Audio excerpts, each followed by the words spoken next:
Hi hello and welcome to Anamika story one.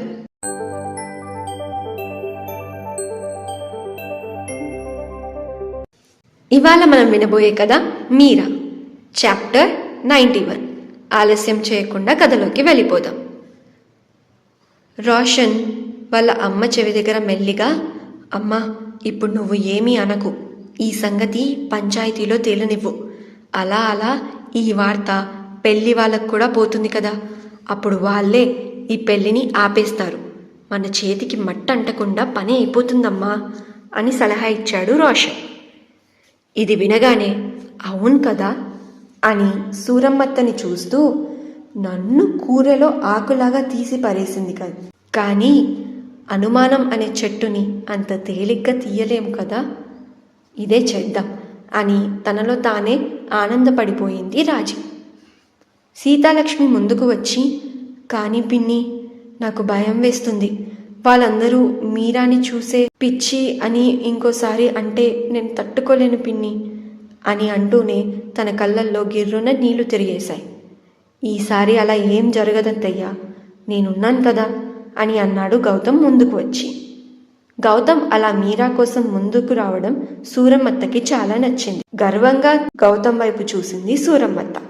నువ్వు మాత్రం ఇందులో ఏం చేయగలవు గౌతమ్ అని అడిగింది వాళ్ళ అక్క వైదేహి. అక్క, ఇంకా ఇక్కడ జరిగే విషయం మీకు అర్థం కావట్లేదు, మీ ఎవ్వరికీ అర్థం కావట్లేదు అని అన్నాడు గౌతమ్. దేని గురించి మాట్లాడుతున్నావు గౌతమ్ అని అడిగాడు చక్రి. బావా, మీరాకి మావయ్య మాటలు గుర్తున్నాయి.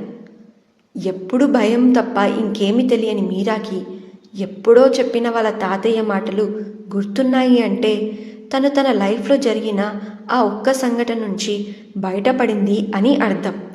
ఆ భయాన్ని దాటుకొని ముందుకి ఆలోచిస్తుందని అర్థం.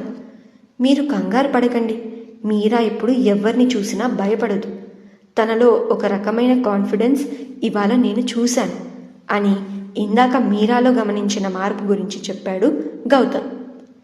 కానీ గౌతమ్, మీరాని ఒకేసారి ఇలా పంచాయతీకి తీసుకెళ్లడం నాకెందుకు సరైనది కాదు అని అనిపిస్తుంది అని వైదేహి ముందుకు వచ్చి గౌతమ్తో అంది. మనం మెల్లిమెల్లిగానే మీరాకి కొత్త వాళ్ళని పరిచయం చేద్దాం, ఒకేసారి వద్దు, ఒకేసారి మీరాకి ఒత్తిడి తేవాలి అని అనుకోలేదు వైదేహి. అవును గౌతమ్, వైదు అంది కూడా నిజమే, మీరా మీద ఒకేసారి అంత ఒత్తిడి వేయడం నాకు కూడా ఇష్టం లేదు అని వైదేహి మనసులో మాటని బయటకి చెప్పాడు చక్రి. గౌతమ్ కొంచెం ఆలోచించి, మీ భయం నాకు అర్థమయ్యింది, మీరా ఒకేసారి కొత్త వాళ్ళని చూసి ఒత్తిడికి లోనై మళ్ళీ ముందులాగా బిహేవ్ చేస్తుందేమో అనే కదా అని వైదేహిని చూసి అడిగాడు గౌతమ్. వైదేహి తన తల ఊపేసింది. గౌతమ్ చక్రిని చూస్తూ, సరే అయితే ఈసారి పంచాయతీకి మనమే వెళ్దాం, ఈసారి నేను కూడా వస్తాను బాబా, వాళ్ళని కొట్టింది నేనే కదా అని అన్నాడు గౌతమ్. నువ్వొక్కడివే కాదురా మనవడా, నేను కూడా నీతో పాటు వస్తాను, నేను కూడా చూస్తా ఎవడు ఏం మాట్లాడతాడో, ఎవడు ఏం కూస్తాడో నా మనవరాల గురించి. నా ముందు నా మనవరాల గురించి ఏమైనా అంటే నేను ఊరుకుంటానా? అసలు వాళ్ళు ఏమైనా అనాలి అని అనుకున్నా ముందుగా నా ప్రశ్నలకి సమాధానం ఇవ్వాలి, నన్ను అడ్డుకోవాలి, ఎవరిలో అంత ధైర్యం ఉందో చూద్దాం పదా అని పైకి లేస్తూ అంది సూరమ్మత్త. ఈ మాటలు సూరమ్మత్త రాజీని ఉద్దేశించి అంది. అప్పటికి కూడా రాజారావు గారు లేవకుండా ఇంకా ఏదో ఆలోచిస్తూనే కూర్చొని ఉండడం చూసి సూరమ్మత్త తన చెయ్యి పట్టుకొని, రాజా లెగు, పద పంచాయతీకి వెళ్దాం అని అంది. ఆ 5గురిని కూడా తమతో పాటే తీసుకొని పంచాయతీ దగ్గరికి వెళ్ళారు. రాజారావు గారు ఇంకా చక్రవర్తితో పాటు అక్కడ సూరమ్మత్తని చూసి న్యాయ నిర్ణేతలు తనకి నమస్కరించి, సూర్యకాంతం గారు మీరెప్పుడు వచ్చారు, ఎలా ఉన్నారు అని పలకరించారు వాళ్ళందరూ. రాజారావు గారు వాళ్ళ నాన్న అంటే సూరమ్మత్త వాళ్ళ అన్నయ్య ఈ ఊరికి పెద్ద దిక్కుగా ఎలా అయితే ఉండేవారో అలానే సూరమ్మత్త వాళ్ళ ఆయన కూడా ఊర్లో వాళ్ళని బాగా పట్టించుకునేవారు. వాళ్ళు ఇద్దరు బావ బామ్మర్ది అయినా స్నేహితుల్లాగా ఉండేవారు. ఊరికి సంబంధించిన ఏ నిర్ణయమైనా ఇద్దరు ఆలోచించి ఒకరితో ఒకరు మాట్లాడుకొని మరీ తీసుకునేవాళ్ళు. ఒకప్పుడు సూర్యకాంతం గారు చాలా ఆవేశవంతురాలు. తనకి కోపం వస్తే తప్పు చేసిన వాళ్ళని అస్సలు వదిలేదే కాదు. కాకపోతే అవన్నీ మాటల వరకే ఉండేవి. పెళ్ళి అయ్యాక తనకి మంచి చెడు గురించి చెప్పి ఓర్పు సహనం నేర్పించారు తన భర్త.